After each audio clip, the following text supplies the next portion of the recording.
Hello, people. It is the 27th of July. Time just flies. I'm listening to Michael Dawson's latest album, Rat Sally. He sent me the CD, but he just sent me a vinyl version of it. I must say, Michael, that I don't exactly know why, but it really makes a better impression on the vinyl. I listened to some of the CD, but this is choice. Look at that beautiful color. Rat's Alley. This is the third release that I have, or third or fourth that I have by Michael. And member of the vinyl community, record collector, musician, interesting person who I've not met, but seems like someone I would like a lot. I can tell you that I like this album, and it really comes through better to me. I guess I like the experience of listening to music while playing records. And this works. It's a virtual orchestra. It's there's some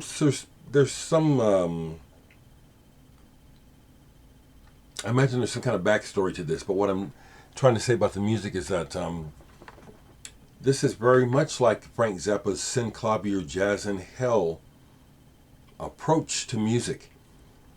This highlights the fact that Michael P. Dawson can write. He's a composer, and I'm not versed enough in music theory to be able to tell you what modes or he's using, but I've been trying to think of another reference besides Frank Zappa, and one that comes to mind is Jean-Jacques Perry or Kingsley. Those guys that some of the early synthesizer pioneers. Just there's kind of a plonkiness to the way this is put together, and I like it. Now, I have not really explored what this is about. This cover deserves to be big like this as I look at it. That's a fine piece of art. But I don't really quite know what this is about,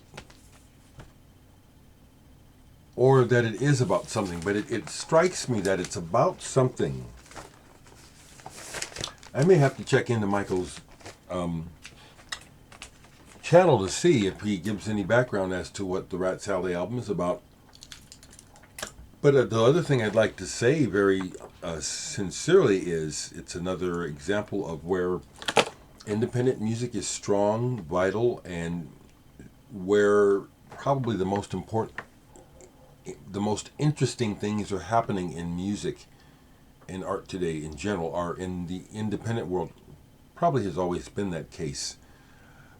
But the mainstream always tries to absorb things when they think that they've found something that they can sell, and then make everyone think that this is this year's model. And I continue to peep at the mainstream, what's going on with it, and it's very disappointing. So, just like my album is about to drop next week, I want to wish Michael great success with this album. Whatever his goal or whatever his intention was in releasing the music like this, I hope that those goals are realized. I'm doing okay. I'm getting better, back more to my regular routine of sleep and just things that I'm doing. My nephew is still in town. I like that.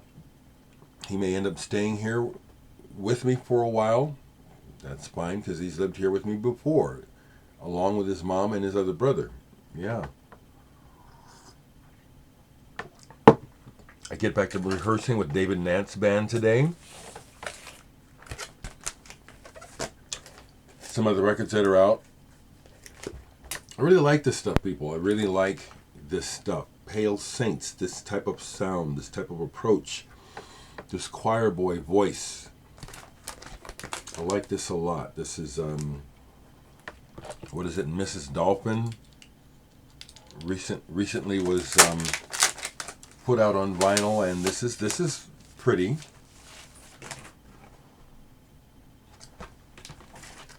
You know, colored vinyl is really a real marketing ploy. Always has been, but it's just really raised back full swing now. I don't necessarily care one way or the other. Something else I got not too long ago, used, James Blood Ulmer. I didn't have this album. Freelancing. You know, coming out of the Ornette Coleman bag. This is a whole thing. And it's very, very good and intense and active. A whole harmonics. Really a new sound. Hasn't really been followed up on. I don't really hear people doing it anymore that I know of. A few more records sitting out. Italian keyboard album, L'Uovo di Colombo. The Egg of Columbus or something like that. A touch point is Emerson, Lake and Palmer, but this is not better. It's Italian. It's good.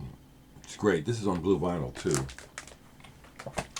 And I played this a few times the other day, just thinking about climate change and thinking about the calamities that we're dealing with and how it's just going to increase. You know, we think this year was tough with the weather. Next year's going to be even worse. And this Peter Gabriel, really very prophetic song, Here Comes the Flood. Still a great overall album. You know, really spread his wings when he left Genesis to show you that he wasn't a one-trick pony. And Here Comes the Flood to me is it's almost scary. Almost frightening what it's saying about reality and how the signs are always there and we just always ignore them. Even now, the mainstream media, rather than really trying to show people putting their heads together to save the planet, are just profiting on sensationalizing it. What a world we live in. So thank goodness for the music, huh? Keeping it short today.